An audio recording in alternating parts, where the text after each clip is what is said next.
ఎన్నికలు ఇంకా సంసిద్ధంగా లేదు కశ్మీర్ అని చెప్పినా కానీ కొన్ని పరిస్థితుల వల్ల కుదరలేదు, రాజ్యాంగ పరిస్థితుల్లో ఇంకా ఉండదు అని చెప్పేసి మళ్ళీ ఎప్పుడైతే రాష్ట్ర చేతికి వెళ్ళిపోయిన పగ్గాలు మళ్ళీ ఈ తీవ్రవాదులు ఈ విజృంభించి చాలా కోల్డ్ బ్లడెడ్గా చంపేశారు అందరిని.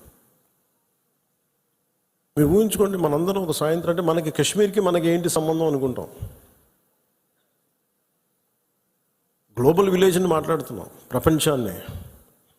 అమెరికాలో చిన్నపాటి ఇన్సిడెంట్ జరిగితే దాని ప్రకంపనలు ఆంధ్రాలో కూడా ఉంటాయి. It's become a global village. అలాంటిది దేశం సరిహద్దులు ఏమి జరిగినా, దేశం లోపల ఏమి జరిగినా దాని ప్రకంపనలు మనకు కూడా తగిలి తీరుతాయి. మేబీ ఒక సగటు మనిషిగా బతికే మనకి అంత అవసరం లేకపోవచ్చేమో, కానీ మామూలు మనిషికి అవసరం లేకపోవచ్చేమో, కానీ being a political party, regional పార్టీకి మనకి ఎందుకు అనే ఒక మైండ్ సెట్ ఉంటుంది. మన సంబంధం నేను చెప్తున్నప్పుడు బిగినింగ్లో జాతీయ సమస్యల గురించి నేను మాట్లాడుతున్నప్పుడు చాలా హాస్యాస్పదంగా ఉండేవాళ్ళు అందరు నాతో.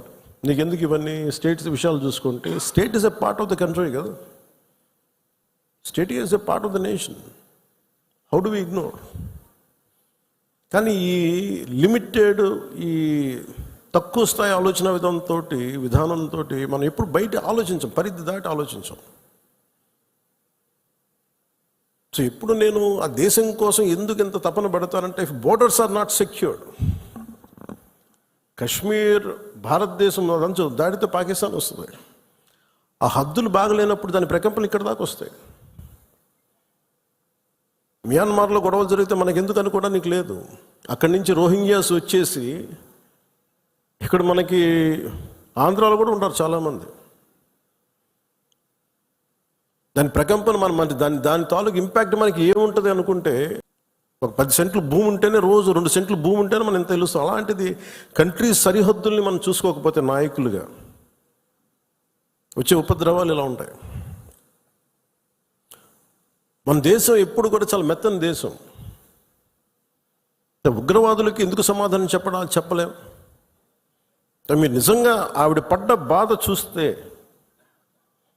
ఇంత కనికరం అవసరం లేదు ఉగ్రవాదుల మీద అనిపించింది. నిర్దాక్షిణ్యంగా తీసేయాలన్నా. ఆవిడ అన్న మాటలు, చంద్రమౌళి గారు మేము మన వైజాగ్లో కనుక, ఆయన retired employee, bank employee, retirement plan ఏం చేయాలో, పిల్లలు అమెరికా వెళ్ళిపోయి ఏం చేయాలో తెలియక ఆయన జస్ట్ ఒక 5 రోజుల కన్నా వెళ్తే ప్రాణాలు పోయినాయి.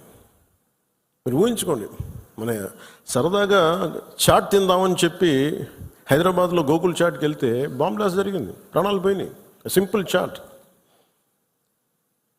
అలాగే పార్క్కి వెళ్దాం, లుంబిని పార్క్ వెళ్ళి కూర్చుందాం పిల్ల పాపలతో అంటే బాంబులు పేలినాయి.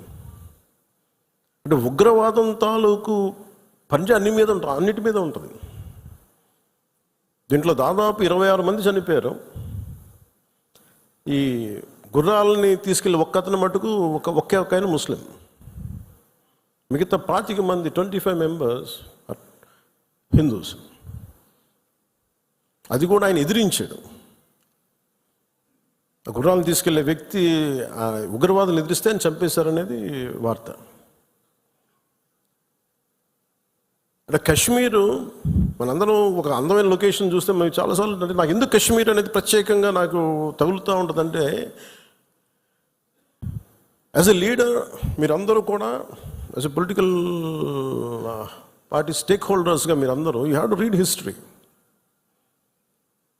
అంటే ఇవి భవిష్యత్తులో జరగకుండా ఉండాలి అంటే దాని తాలూకు కశ్మీర్లో తూటాలు పేలితే దాని ప్రకంపనలు ఇప్పుడు మన పార్టీ దాకా ఎలా వచ్చినాయో, ఇది దేశం అంతా ఇట్లాగే ఉంది పరిస్థితి. అంటే ఒక వాస్తవాన్ని వాస్తవంగా చెప్పడంలో తప్పే ఉంది అన్న. మన జర్నలిస్టులు కూడా మాట్లాడుతూ ఉంటే ఒక వర్గం మీద ఇంకో వర్గం అంటే మీరు ఎందుకు ఇంత లోపాయికారిగా మాట్లాడతారన్న. సన్నాయి నొక్కులను ఎందుకు నొక్కుతారు మీరు? When you are targeted based on your religion, let us say it, చెప్దాం దాన్ని. అంత మాత్రాన ద్వేషమని కాదు, ఉగ్రవాదుల మీద కోపం అది. మన నాయకులు, ఇంతమంది ముస్లిం నాయకులు ఉన్నారు ఇక్కడ మనకి. ఈ రోజున మనం వివక్ష చూపించామా? భారతదేశంలో అన్ని వర్గాల మీద గొడవలు ఉంటాయి. చిన్న చితక గొడవలు లేకుండా ఎందుకుంటే ఒక ఇంట్లోనే గొడవలు ఉంటాయి. కానీ మన దేశం ఏర్పడిన విధానం మటుకు మన అందరూ అవగాహన చేసుకోవాలి. ఎందుకంటే ఎందుకు నేను 3 రోజులు సంతాప దినాలుగా ప్రకటించిన ఆ బాధ నాకు తెలుసు ఎలా ఉంటుందో. అప్పటికి మధుసూదన్ గారు చనిపోయిన సంగతి కూడా నాకు తెలియదు. ఎందుకంటే నేను 86 నుంచి 89 దాకా మన్నయ్య గారి చుని గారి సినిమాల్లో చాలాసార్లు మేము అక్కడికి వెళ్ళేవాళ్ళం. 3 to 4, 86 to 89. ఇంకా కశ్మీర్ ఉగ్రవాదం ఇంకా పైకి రానాలి, ఇంకా వచ్చి తొలి దశల్లో 89లో స్టార్ట్ అయింది. ఇంకా 90స్కి దాదాపు ఎన్ని వేల మందిని చంపేశారు. కొన్ని లక్షల మంది కశ్మీరీ పండిట్స్ని వలసపోయేలా చేశారు. ఆ రోజు కనుక కశ్మీరీ పండిట్ల వలసను కనుక ఆపుండగలిగితే, అంటే ఎప్పుడు ఒక అలక్ష్యం, ఇది నా సమస్య కాదు వదిలేస్తే కశ్మీరీ పండిట్లు అక్కడే ఉంటారు, అక్కడే పుట్టారు, అక్కడే పెరిగారు. వేరే రాష్ట్రాల నుంచి కూడా రాలేదు, అందరూ అక్కడే పుట్టారు, అక్కడే పెరిగారు. లక్షలాది మంది కశ్మీరీ పండిట్స్ వలసలు వెళ్ళిపోయారు. నాకు పర్సనల్ ఎక్స్పీరియన్స్ ఏంటంటే 86, 89లో మేము షూటింగ్ల కోసం నేను కొంత ప్రొడక్షన్లో నేను పనిచేశాను. చిన్న ఏదైనా కావాలంటే అవసరాలుగా మార్కెట్కి వెళ్ళాను. శ్రీనగర్ మార్కెట్కి వెళ్తే ఫస్ట్ ఇయర్ బాగానే ఉంది, కానీ 86లో 87, 88కి చాలా ఇబ్బంది అయిపోయింది. ఇంకా 89 దగ్గరికి వచ్చేటప్పటికి షూటింగ్ జరుగుతుంటేనే గొడవలు అయిపోయాయి. 1-2 రోజులు త్వరగా ముగించుకొని వచ్చేస్తుంటే అప్పుడున్న కశ్మీరీ పండిట్ ఒక అతను చెప్పాడు, ఇంక మీరు రాలేరు ఇక్కడికి అన్నాడు. ఎందుకంటే మా మొహల్లాల్లో, మా ఏరియాల్లో చాలా ఇబ్బందులు అయిపోతున్నాయి, మాకు ఇబ్బంది వచ్చేసరికి మీరు రాలేరు కళ్యాణ్ మీరు అని చెప్పాడు. అంటే ఆ రోజు నుంచి ఈ రోజు దాకా కశ్మీర్ ఎప్పుడు ఒక మండుతున్న సమస్య. మీరు as a party you make very stable. This is Janasena decision, all of our decision. అది Kashmir is an integral part of India that can not be denied. అది మీరు చాలా బలంగా మీరు మాట్లాడాలి. Kashmir is an integral part of India. It will be an integral part of India forever. ఎందుకంటే ఎందుకు మాట్లాడుతున్నానంటే కశ్మీర్ పేరు కశ్యప మహర్షి మీద వచ్చింది. అమర్నాథ్ టెంపుల్ కానీ, ఇక్కడి నుంచి కేరళ నుంచి కశ్మీర్కి శంకరాచార్య మఠం కానీ, తర్వాత మతాలు మారుండొచ్చేమో ప్రజలు, కానీ అందుకని మీరు దీన్ని చాలా బలంగా నమ్మాలి. యాజ్ ఒక చిన్న గొడవ జరిగినప్పుడు అది మనకెందుకని అనుకోకండి. అందుకని దిస్ ఈజ్ జనసేన స్టాండ్. ఇది నేను బలంగా నమ్ముతాం, బలంగా ఆచరిస్తాం. భవిష్యత్తులో ఇలాంటి సంఘటనలు జరగకుండా ఉండాలి. మనం ఇవ్వగలిగేది ఏంటంటే ఒక నాయకుడికి దేశాన్ని, ఒక చిన్నపాటి ఇంటిని నడపాలంటేనే కష్టం. ఇన్ని రాష్ట్రాలు, ఇన్ని విభిన్నమైన సంస్కృతులు, ఇన్ని భాషలు, ఇన్ని పొలిటికల్ పార్టీస్, వీటన్నిటి మధ్య వైరుధ్యాల మధ్యలో ఒక ఏకాభిప్రాయంతో ఒక దేశాన్ని నడపాలి ఒక ప్రధానమంత్రికి అంటే ఎంత కష్టమైన పరిస్థితి అది. అలాంటి వ్యక్తులకి మనం ఇవ్వగలిగేది చిన్నపాటి ఊతం అంతే, చిన్నపాటి ఆసరా. ఎక్స్ట్రా గొడవలు క్రియేట్ చేయకుండా కొంచెం బాధ్యతగా మాట్లాడటం, అవసరమైన చోట భుజం కాయటం. As part of NDA this is our responsibility. ఎందుకు నేను దీన్ని ఫస్ట్ టైం, నేను ఇప్పుడు దాకా మాట్లాడిన విధానంలో కొంచెం సాఫ్ట్గా ఫస్ట్ టైం నేను ఎందుకు హిందూ, టార్గెటెడ్ హిందూ, మిగతా వాళ్ళు ఇబ్బంది పడుతూ ఉన్నారు మాట్లాడటానికి. ఉగ్రవాదులు టార్గెట్ చేసి హిందువులను చంపారు, ఇది సత్యం అంతే. వాళ్ళు అన్న మాట నాతో ఏంటంటే, మధుసూదన్ గారి భార్య, ఇఫ్ ఆమె ముస్లిం నన్ను స్పేర్ చేసేవాళ్ళు సార్. మేము చేసింది పాపం, బీయింగ్ హిందూ పుట్టడమా మేము చేసింది? కనీసం మా చేతిలో ఆయుధాలు కూడా లేవే, మేము సైనికులం కూడా కాదే. మేము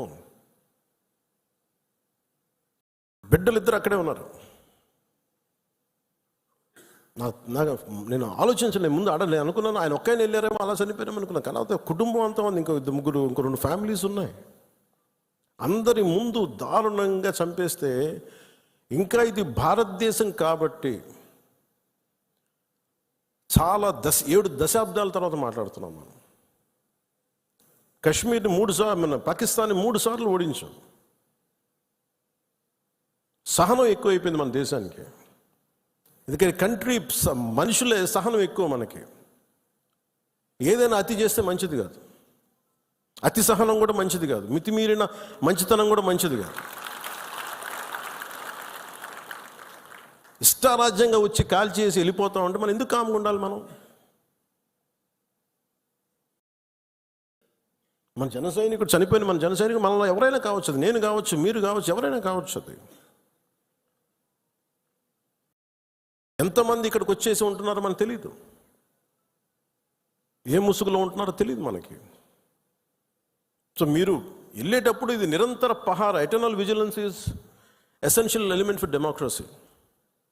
మన బాధ్యత పదవులు వచ్చేసినాయా లేదా, మనం గెలిచేసామా లేదా అన్నిటికంటే కూడా ఎంత బాధ్యతగా ఉండగలం, మనం ఎంత నిరంతరంగా మనం విజిలెన్స్తో ఉండగలం, పహారా కాయగలం సమాజం మీద. ఊళ్ళల్లో ఎవరైనా కొత్త వ్యక్తులు వచ్చారా, అనుమానాస్పదంగా తిరుగుతున్నారా, ఇవన్నీ it's also part of our responsibility. So నాకు ఇది 3 సార్లు యుద్ధం ఓడిపోయిన తర్వాత మన మంచితనం ఇంకా అర్థం చేసుకుంటే ఇలాగ వచ్చి ఇళ్లలోకి వచ్చి చంపుతారు. షికారుకి వెళ్తే, సరదాకి వెళ్తే చంపేస్తారు. దీనికి మటుకు చాలా బలమైన స్టాండ్ తీసుకోవాలి. అందుకే నాయకులందరికీ కూడా, జన సైనికులందరికీ కూడా, వీరమలందరికీ కూడా ఇది ధైర్యంతో కూడుకున్న పని. ఉగ్రవాదులను ఎదుర్కోవడం అంటే ధైర్యంతో కూడుకున్న పని. Though we are a regional party, we didn't expand as on now, we confined only to state AP, maybe కొంత తెలంగాణ. కానీ మన ఆలోచన విధానం జాతీయవాదం. ఇది మీరు బలంగా ఉండగలిగితేనే రేపొద్దున యుద్ధ పరిస్థితులు రావచ్చు, రాకపోవచ్చు, నాకు తెలియదు యాజ్ ఆన్ టుడే. బట్ కొన్ని 7 అంశాల మీద నిర్ణయాలు తీసుకున్నారు. ముందు వాటర్ ఆపారు. అంటే కొంతమంది మాట్లాడుతారు, కొంతమంది లీడర్స్, ఎంత లౌకికవాదం, ఎంత సెక్యులరిజం అంటే అందరికీ, ఎంత సెక్యులరిజం అయిపోయిందంటే అందరికీ. నేను అనేది మన కంట్రీ స్లోగనే సత్యమేవ జయతే. అన్లైక్ America, in God we trust అంట. 3 కోట్ల దేవతలు ఉన్న దేశాలలో మన సత్యాన్ని నమ్ముతాం, కానీ మన అమెరికాలాగా ఇన్ గాడ్ వీ ట్రస్ట్ ఒక దేవుడిని పెట్టలేదు మన దేశంలో. We are beyond religion, we are beyond God. Truth is eternal. సత్యం అంటే ఏంటి? ఒక తప్పుని తప్పుగా చెప్పడం, ఒప్పుని ఒప్పుగా చెప్పడం. If I make a mistake, I'll say admitted it's a mistake. Constant కరెక్షన్లో ఉండాలి. ఎటర్నల్ ట్రూత్ అది.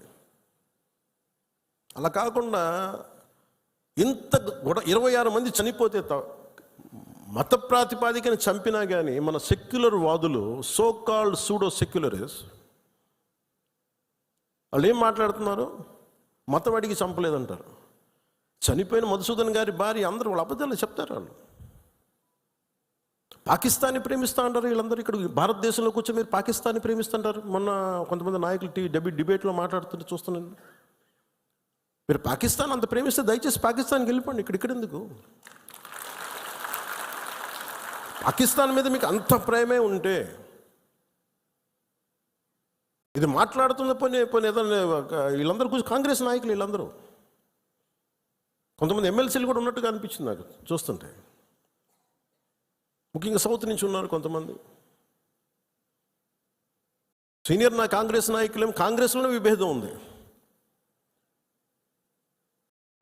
మేము వెళ్ళిపోతే మీరు పాకిస్తాన్ని, మీరు భారతదేశంలో దాడి జరిగినప్పుడు భారతదేశానికి నిలబడాలి తప్ప పాకిస్తాన్కి నిలబడతాం మీరు సెక్యులరిజం అంటే అది ఏ ససేమిరా, ఎవరు ఒప్పుకోరు. ఇక్కడ ఆ బలం మనం చూపించాలి. మనం